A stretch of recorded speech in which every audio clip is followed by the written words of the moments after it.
Mabilis lang nakaalis ang andas dito kaninang umaga sa Quirino Grandstand sa Maynila kung saan nga nag-umpisa ang pinakaunang prosesyon ng itim na Nazareno simula 2020. Kaya naman ang ilang deboto hindi rin napigilang maging emosyonal. Viva Bong Jesus Nazareno! Viva!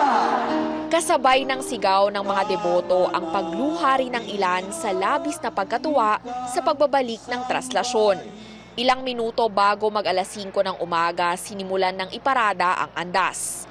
Nasa 20 katao kabilang ang ihos ang pumalibot sa karwahe. Bawal pa rin kasi ang sumampa sa andas ngayong taon.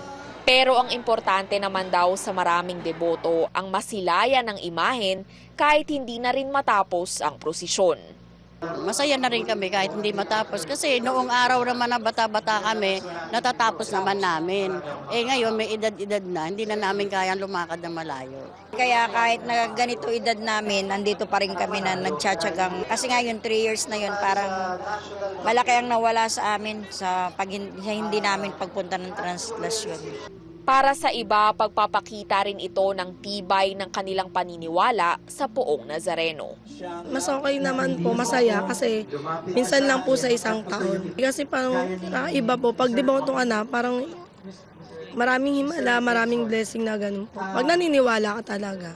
Para makabawas din sa mga kasalanan or yung kung makahingi ka man lang kung anong ni sa Panginoon, kalusugan lang para sa amin. Kaligtasan ng mga anak ko, pamilya.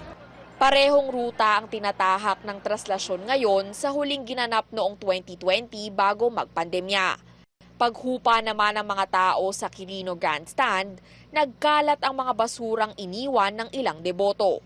Tinatayang hindi bababa sa 3 hanggang 4 na tonelada ang napulot at nalinis na basura ng designated cleaners mula sa MMDA. Wala naman nakaranas ng matinding sakit maliban sa 11 taong nasugatan. May mga first aid at medical station din naman, hindi lang dito kundi sa kahabaan ng ruta ng traslasyon.